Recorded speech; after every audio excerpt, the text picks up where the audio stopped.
Hello and welcome to Always Bored, Never Boring. Today you join me as I celebrate an awesome milestone. For anyone who may have missed it, you have all helped the channel to reach, and indeed surpass, 22,000 subscribers.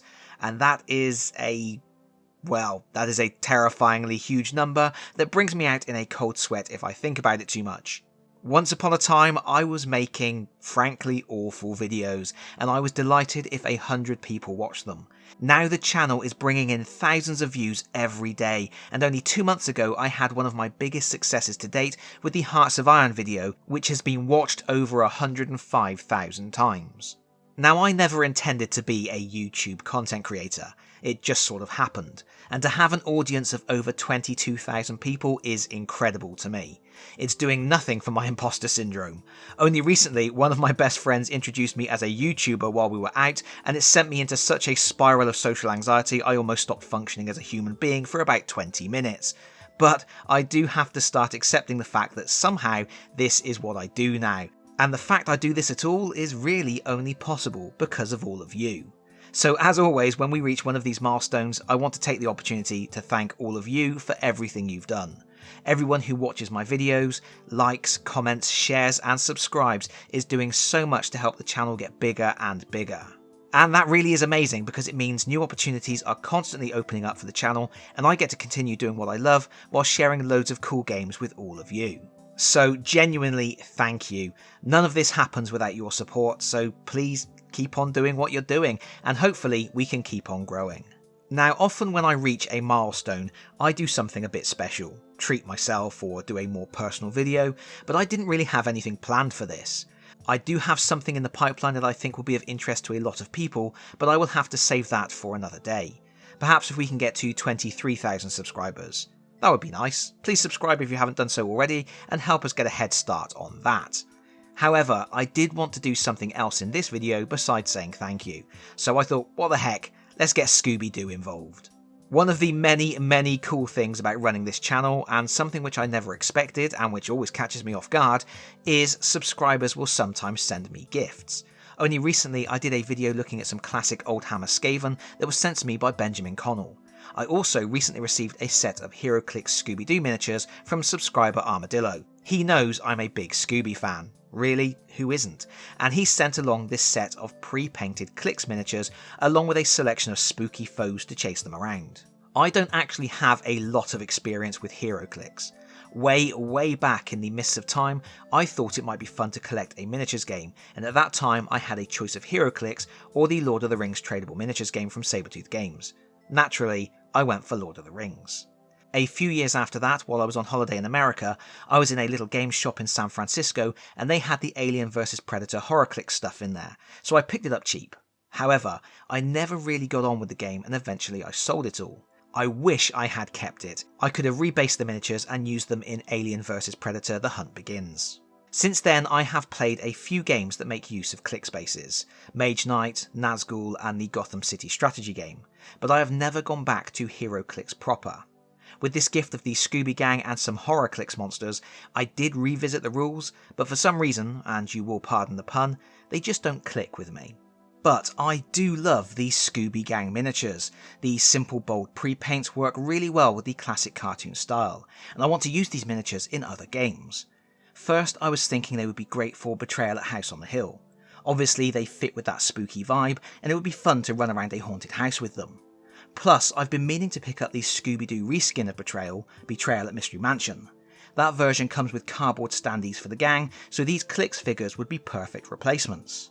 Additionally, I thought it would be fun to drop these figures into one of my favourite games of all time, Horrified. To do that though, I first need to remove them from their Clix bases. To achieve this, I went for good old-fashioned brute force and ignorance. I used the flat edge of a butter knife to carefully prise the miniatures away from their bases. They are glued on fairly tightly, but they do separate with care.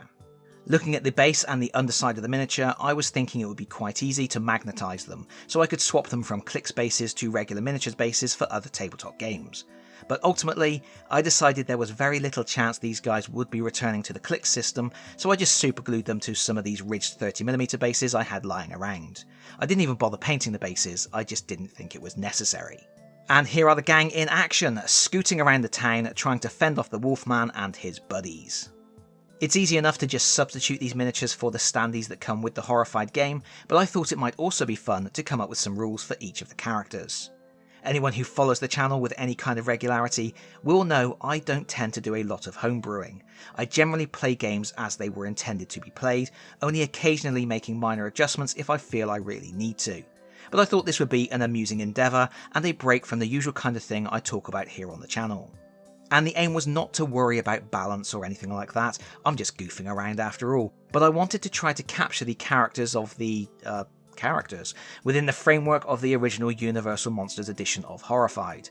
I wanted to create new abilities that felt different from existing abilities, but which didn't add unnecessary complications or add any new components.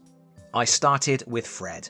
I wanted him to have a skill that involved laying traps, but as I didn't want to add tokens to the game, it had to be something a little bit abstract. So Fred gets 4 actions per turn. His special skill is Trap Master. For 1 action, he can remove and discard an item token that is anywhere on the board. Any monsters in the same space as that item move into an adjacent space. For Shaggy, there were 2 directions I could have gone in for skills, running away or eating. I settled on running away. Shaggy gets 4 actions per turn. His special skill is Zoinks.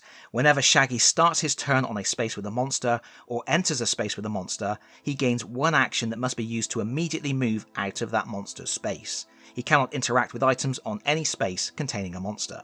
For Scooby, my immediate thought was a Scooby Snacks ability. I was thinking that for an action he could pick up items in his space and adjacent spaces, but no more than 1 of each colour per action, which would be a maximum of 3 items per action. I was imagining his stacked up sandwiches from the cartoons. But Scoob is also a master of disguise, and I like the idea of leaning into that. So Scoob gets 4 actions per turn. His special skill is Decoy. For 1 action, Scooby can switch places with any villager on the board. Velma is the clue finder and puzzle solver.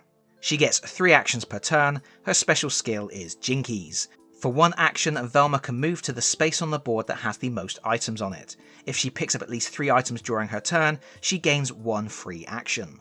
Daphne started out as being a character who was always getting in trouble, often kidnapped, but these days she's more proactive and can look after herself. I thought I could come up with something that represents both those angles of her personality.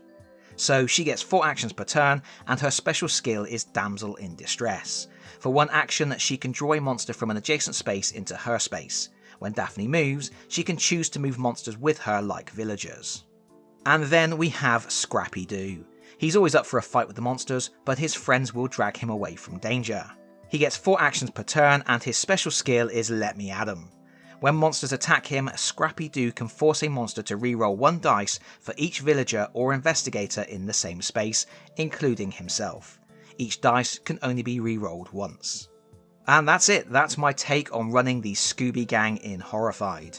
I'm sorry this probably wasn't very interesting for anyone but me, but do indulge me, I'm in a good mood, and normal service will be resumed for the next video. In the meantime, why not let me know in the comments which characters you would add to your favourite board games and what powers they would have.